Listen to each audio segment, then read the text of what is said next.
Welcome to 777's Horror Review, where I give a quick review of a horror movie that you may or may have not seen. This is your host, 777, and to give you a quick briefing of what you're going to be listening to, it's pretty much just going to be my thoughts of a movie. I'm going to just randomly pick a scary movie and give it a quick review. Tonight, I'm going to go ahead and be doing this movie called Exit to Hell, starring Kane Hodder. Now, Kane Hodder was in the newer Jason movies. Now, when I'm saying newer, I mean your Friday 13th, I believe, 7, 8, and Jason Goes to Hell. When I was younger, I never wanted to see Jason, but I was or Friday 13th movie, but I was so fascinated by, a guy in a hockey mask killing people for whatever reason. So in I think 1993, 94, my dad took me to go see Jason Goes to Hell. It's the first Friday the 13th movie I've seen. And I was just glued to it. And I thought this man Jason was invincible, and then he died. Well, quote unquote died. But then I seen Freddy and was so excited because I did watch all the Nightmare on Elm Street movies because Freddy was amazing. And then I was hoping for a Freddy vs. Jason movie, which I got about almost 10 years later. And I really did enjoy that movie. I did. I think it's for the nostalgia value. But I really liked that movie.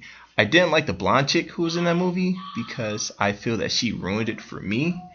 But as far as watching Freddy vs. Jason on the pier, it's amazing. Losing focus. So, yeah, Kane Hodder was in this movie called Exit to Hell. So I said, hey, why not? So, put it in. And at the beginning of the movie, it's like a zombie-esque movie where you see people eating other people. And it's zombies having sex. It's just zombies running amok in a hospital chasing a guy. When they finally catch the guy, you find out, hey, it's two other people watching this movie. So these two people, they're watching the movie, they're your main characters, and you're watching them travel to pretty much do a drug deal. And doing the drug deal, they die. So, hey, you lose your main characters. But that's okay because you have 4 more main characters. And with that, you're introduced to them, and they work in a strip club. And within the strip club, they all decide to rob the strip club. So they rob it, big shootout, and they leave the strip club, and they are driving. Now, they don't have a main destination, but they're driving through Arizona. And it takes them, and I am not kidding, it takes them about a good 12 hours to get from point A to point B. Now, I live in Arizona. If you're driving for 12 hours, no matter where you are, you're going to be in another state. Just throwing it out there. Now, whoever's listening to this review and you want to prove me wrong, knock yourself out. And hey, you may prove me wrong. I doubt it. But hey, go for it. But anyway, so they're driving into a town. And of course, it's going to be this abandoned town with a gas station in the middle of nowhere. With this gas station, people started disappearing. I'm sorry, something just kind of flew by, and I was trying to figure out what that was. But anyway,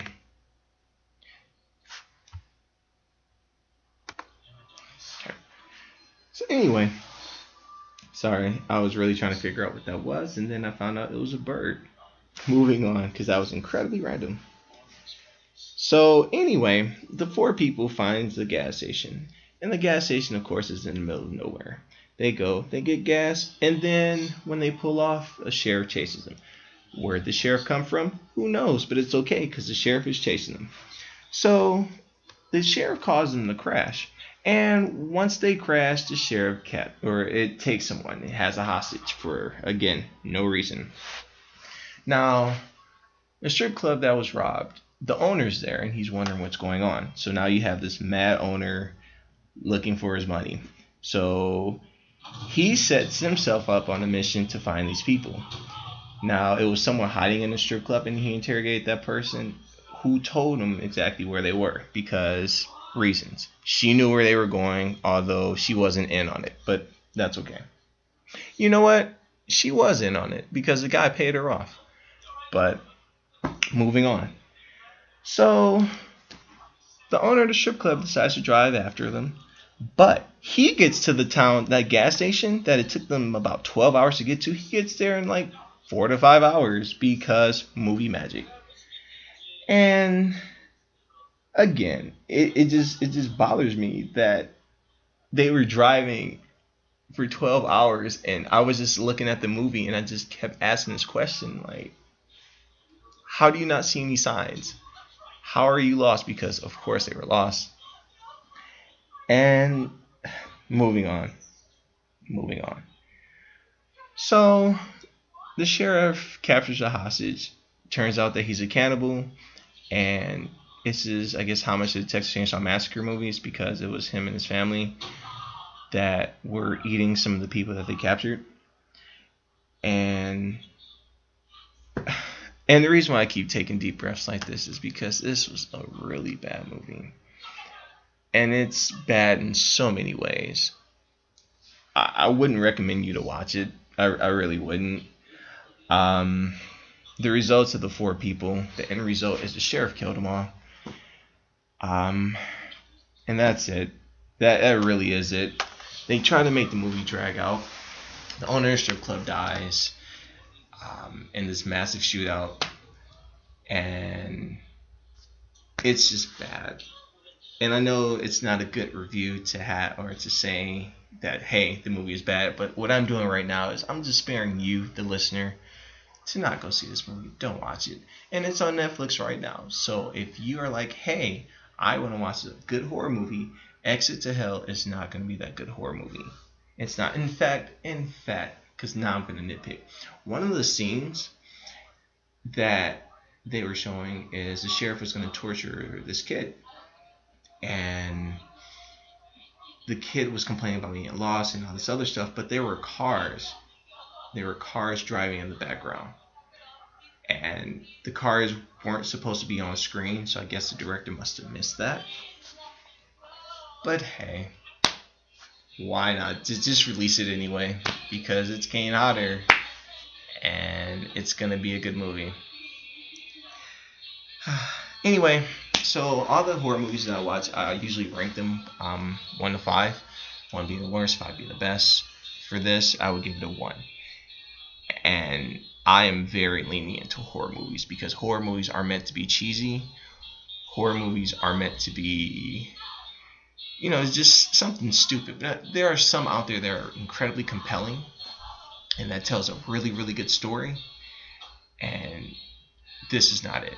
This is not it. So, again, if you see Exit to Hell, just avoid it. It's all I have. So, just in case you really did enjoy listening to what I had to just say just now, I greatly appreciate you listening. You can go ahead and find me at our group page at B2BD Podcast. It's going to be on Facebook. In fact, be sure to check out some of the other podcasts that are there. They're really, really informative, and they're really good to listen to. Whether you're at work, at home, on the toilet, either or. So whether you agree or disagree with anything I have to say, or even choose the movie that I just reviewed, again, I just want to thank you all for listening. And this is 777 signing off.